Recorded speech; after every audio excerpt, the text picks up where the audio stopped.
दोस्तों इस वीडियो में आप सीखेंगे कि वो कौन सा बेसिक रूल है जो इन्वेस्टमेंट में आपको बहुत ज़्यादा सक्सेसफुल बना सकती है, या ऐसा कौन सा रूल है जो इन्वेस्टमेंट में इंटेलिजेंट इन्वेस्टर हमेशा फॉलो करते हैं।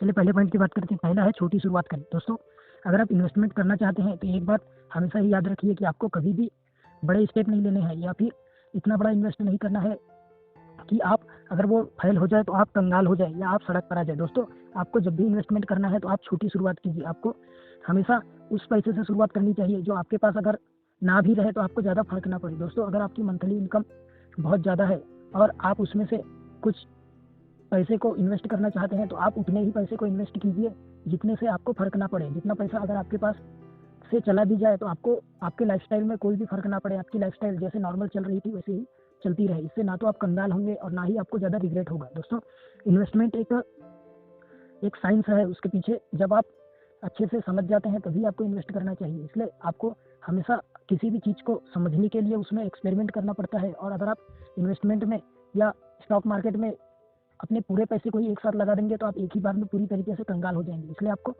थोड़ा से थोड़ा अमाउंट ही अपना इन्वेस्टमेंट में लगाना चाहिए। दोस्तों जब आप थोड़े से अमाउंट को इन्वेस्ट करते हैं तो अगर वो फेल हो जाता है तो आपको ज़्यादा लॉस नहीं होता। आपको ये भी पता चल जाता है कि फेल होने का रीज़न क्या था, या आपने इसी कौन सी गलती की जिसके कारण आपका इन्वेस्टमेंट डूब गया। और वही अगर आपके छोटे अमाउंट का इन्वेस्टमेंट सक्सेसफुल हो जाता है तो आपको ये पता चल जाता है कि किस कारण से वो इन्वेस्टमेंट सक्सेसफुल हुआ, या क्यों आपको उतना रिटर्न मिला जो बाकी लोगों को नहीं मिला। दोस्तों जब आप थोड़ी सी रकम या छोटी सी रकम से इन्वेस्टमेंट करते हैं तो आपको डर भी नहीं रहता है, और दूसरा जब वो सक्सेसफुल हो जाता है तो आपको बहुत ज़्यादा कॉन्फिडेंस मिल जाता है। दोस्तों आप अगर पूरा ही पैसा इन्वेस्ट कर देंगे तो आप पूरी तरीके से अंडर कॉन्फिडेंट हो जाएंगे। आपका पूरा बिलीफ सिस्टम ही हिल जाएगा। और वहीं अगर आप थोड़े से पैसे से इन्वेस्ट करेंगे तो आपको कुछ लर्निंग भी मिलेगी और आपके अंदर कॉन्फिडेंस भी आएगा कि अगर आप थोड़े से अमाउंट को इन्वेस्ट करके बड़ा कर सकते हैं तो आप बाकी अमाउंट को भी बड़ा कर सकते हैं। इसी तरीके से जब आप छोटी शुरुआत करते हैं तो आपके लिए वो रिस्की नहीं होता है। दोस्तों छोटे काम में कभी भी ज़्यादा रिस्क नहीं होता है। कोई काम अगर आपको आता है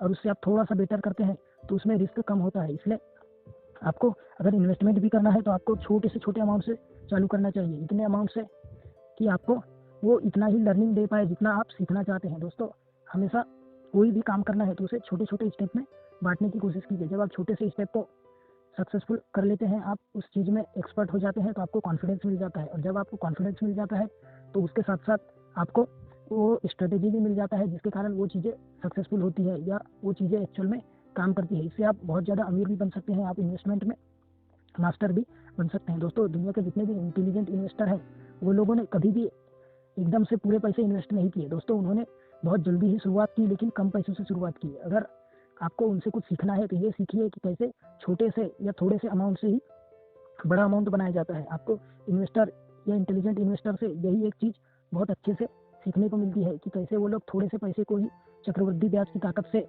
या टाइम के ताकत से उसे बड़ा बना देते हैं और उसे उतना डेवलप कर देते हैं जिससे वो लोग दुनिया के रिचेस्ट मैन में लिस्ट में शामिल हो जाते हैं। वही अगर आप कुछ ऐसे लोगों की बायोग्राफी पढ़ेंगे या कुछ ऐसे लोगों की स्टोरी पढ़ेंगे जिन्होंने बहुत ज़्यादा पैसे स्टॉक मार्केट में या मार्केट में इन्वेस्ट किया और वो लोग रातों रात करप्ट हो गए, उसका बेसिक कारण यही होता है दोस्तों कि वो लोग अपना सब कुछ या जितना भी पैसा उनके पास है या जितनी भी प्रॉपर्टी उनके पास है उन पूरे को सिर्फ इन्वेस्टमेंट में ही लगा देते हैं और अपने लालच के कारण वो लोग कंगाल हो जाते हैं। इसलिए आपको इन्वेस्टमेंट में हमेशा छोटी शुरुआत करनी चाहिए। आपको उतना पैसा ही इन्वेस्ट करना है जो आपको बिल्कुल भी कंगाल ना करे। आप अगर उतने पैसे को कहीं गवा भी दे या आपका उतना पैसा चोरी भी हो जाए तो आपको इफेक्ट ना पड़े। इसलिए आपको छोटी शुरुआत करनी है। धन्यवाद।